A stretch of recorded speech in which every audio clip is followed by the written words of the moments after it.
ఒకప్పుడు వరంగల్ జిల్లా బీఆర్ఎస్ పార్టీకి పట్టుగా ఉండేది. ఇప్పుడు బీఆర్ఎస్కు గడ్డు పరిస్థితులు తలెత్తుతున్నాయి. వరంగల్ బీఆర్ఎస్ ఎంపీ అభ్యర్థిని ప్రకటించడంలో చాలా ఆలస్యమైపోతుంది. దీంతో బీఆర్ఎస్ శ్రేణుల్లో ఉత్సాహం సన్నగిల్లుతోంది. మహిళా నేతనే బరిలోకి దింపాలని గులాబీ బాస్ భావిస్తున్నట్లు తెలుస్తోంది. అయితే బలమైన అభ్యర్థులు లేకే ప్రకటన వాయిదా వేస్తున్నట్లు సమాచారం. టికెట్ రేస్లో మాత్రం ఆశావహులు చాలామందే ఉన్నారు.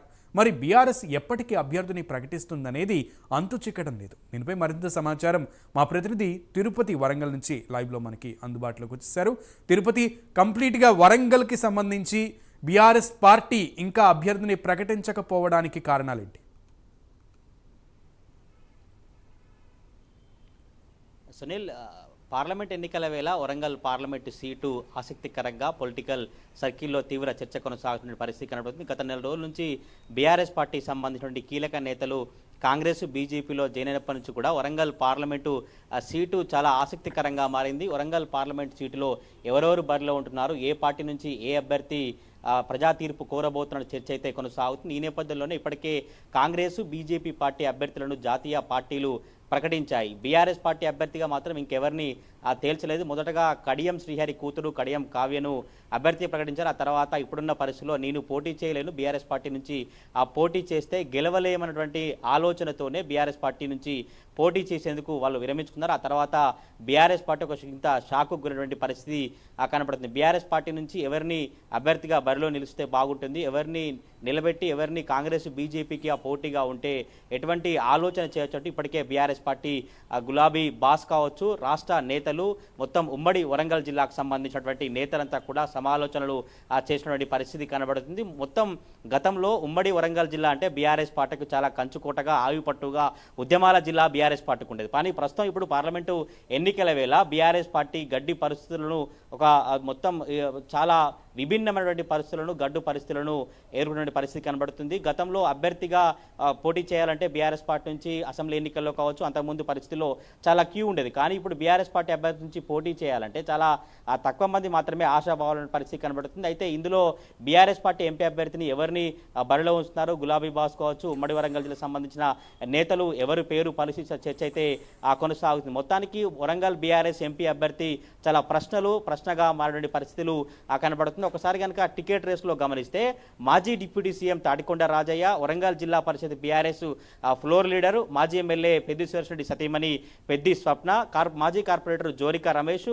డాక్టర్ సుజాత, పరంజ్యోతి, డాక్టర్ సుధీర్ కుమార్, వీళ్ళ పేర్లు పరిశీలన తెచ్చింది. ప్రధానంగా ఇందులో పెద్ది స్వప్న, జోరిక రమేష్, తాటికొండ రాజయ్య పేర్లు అధిష్టానం ఎవరిని నిలబెడితే బాగుంటుంది, ఎవరికి క్యాడర్ ఫాలోయింగ్ ఉన్నట్టు కూడా ప్రధానంగా ఆలోచించినట్టు తెలుస్తుంది. అయితే బీఆర్ఎస్ పార్టీ అభ్యర్థిగా ఎవరు రాబోతా ఉన్నారు, ఎందుకు ఇంత ఆలస్యం జరుగుతుంది, ఆలస్యమైన కొద్దీ కూడా బీఆర్ఎస్ పార్టీ శ్రేణుల్లో ఒక నిరుత్సాహం కావచ్చు, జోష్ అంతా కొంత డీలా పడే పరిస్థితి కనబడుతుంది. ఆశావాహులంతా కూడా ఇప్పటికీ ఇంకా ప్రకటించట్లేదు. ప్రకటిస్తే తప్పకుండా కాంగ్రెస్ బీజేపీ రెండు పార్టీలు కూడా తూర్పాల పడుతూ కౌంటర్లు ఇస్తాం, తప్పకుండా బీఆర్ఎస్ పార్టీ అభ్యర్థిగా బీఆర్ఎస్ గెలిచే అవకాశం ఉంటుంది. కానీ బీఆర్ఎస్ అధిష్టానం ఎందుకు ఆలస్యం చేస్తుంది, ఆలస్యం అంతా బీఆర్ఎస్ పార్టీ తీవ్ర నష్టం జరుగుతున్నట్టు కూడా బీఆర్ఎస్ క్యాడర్ వర్గాల్లో కావచ్చు, బీఆర్ఎస్ పార్టీకి సంబంధించిన పార్టీ శ్రేణులకు చర్చ అయితే కొనసాగుతుంది. ఇటు ప్రధానంగా పెద్ది స్వప్న పేరును గులాబీ బాస్ కేసీఆర్ ఆలోచించాల్సింది. ఎందుకంటే వరంగల్ పార్లమెంటు పరిధిలో 18 లక్షల మంది ఓటర్లు ఉంటే అందులో కేవలం 9 లక్షల మంది పైగా మహిళా ఓటర్లు ఉన్నారు. అయితే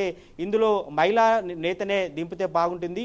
కాంగ్రెస్ అభ్యర్థిగా కడియం కావ్య ఖరారు. ఇప్పుడు కడియం కావ్యను మహిళా నేత కనుక మళ్ళీ మహిళా నేతనే దింపితే కాంగ్రెస్ బీఆర్ఎస్ వర్సెస్ అన్నట్లుగా ఈ పొలిటికల్ ఎన్నికలకు సంబంధించి రాజకీయం కొనసాగుతుంది. ఈ నేపథ్యంలోనే పెద్ది స్వప్న పేరునే ఉమ్మడి వరంగల్ జిల్లా సంబంధించిన నేతలు కావచ్చు, గులాబీ దళపతి కేసీఆర్ కూడా మొత్తం ఆలోచన చేస్తూ పెద్ది స్వప్న పేరును దాదాపుగా ఖరారు చేసినట్టు పార్టీ వర్గాల్లో చర్చ కొనసాగుతుంది. తీవ్రంగా తాటికొండ రాజయ్య కావచ్చు, జోరిక రమేష్, పరంజ్యోతి, డాక్టర్ సుధీర్ కుమార్, డాక్టర్ సుజాత వీళ్ళ ప్రయత్నాలు వీళ్ళు కొనసాగించినప్పటికీ కూడా కొంత ఎవరైతే క్యాడర్ ఎక్కువ ఉంది, ఎవరైతే ఇంతకాలం ప్రజా జీవితంలో రాజకీయంలో కొనసాగారు, ఎవరికి టికెట్ ఇస్తుంటే బీఆర్ఎస్ ఎంపీ అభ్యర్థిగా చాలా అవకాశాలు ఉంటాయంటూ కూడా ఇప్పటికే బీఆర్ఎస్ పార్టీ చాలా సమాలోచిస్తున్న నేపథ్యంలోనే అయితే ఇక్కడ కాంగ్రెస్ బీజేపీ ఎంపీ అభ్యర్థిగా వచ్చిన ఇద్దరు నేతలు, ఇటు ఆరూరి రమేష్ కావచ్చు, కడియం కావ్య కావచ్చు, వీరంతా కూడా బీఆర్ఎస్ నుంచి బయటికి వచ్చిన నేతలే. బీఆర్ఎస్ నుంచి పార్టీని వీడిన తర్వాత కాంగ్రెస్లో బీజేపీలో చేరాయి. వాళ్ళే ఇప్పుడు ఇద్దరు కూడా అభ్యర్థులుగా మారిన పరిస్థితి. కానీ బీఆర్ఎస్ పార్టీ నుంచి బయటికి వచ్చిన నేతలు మాత్రం కాంగ్రెస్ బీజేపీ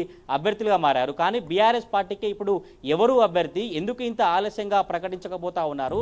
ఇందులో పోటీకి ఆశావాహులు కూడా సమర్థులు లేరా, లేదంటే ఇంకేమైనా ఇతర కారణాలు ఉన్నాయా, లేదంటే కేసీఆర్ ఇంకేమైనా వేరే వ్యూహరచన ఇస్తున్నాడనే చర్చ అయితే కొనసాగుతుంది. ఉమ్మడి వరంగల్ జిల్లా వ్యాప్తంగా ఇంతకాలం కౌన్సిలర్లు కావచ్చు, మాజీ ఎమ్మెల్యేలు, మాజీ ఎంపీలు, బీఆర్ఎస్ పార్టీకి సంబంధించిన బీఆర్ఎస్ నేతలంతా కూడా చాలా క్యూగా ఉండేది. కానీ ఇప్పుడు మొత్తం బీఆర్ఎస్ పార్టీ సంబంధించిన నేతలంతా కూడా ఇతర పార్టీలో జాయిన్ అవుతూ ఉమ్మడి వరంగల్ జిల్లా, వరంగల్ పార్లమెంట్ పరిస్థితుల్లో అయితే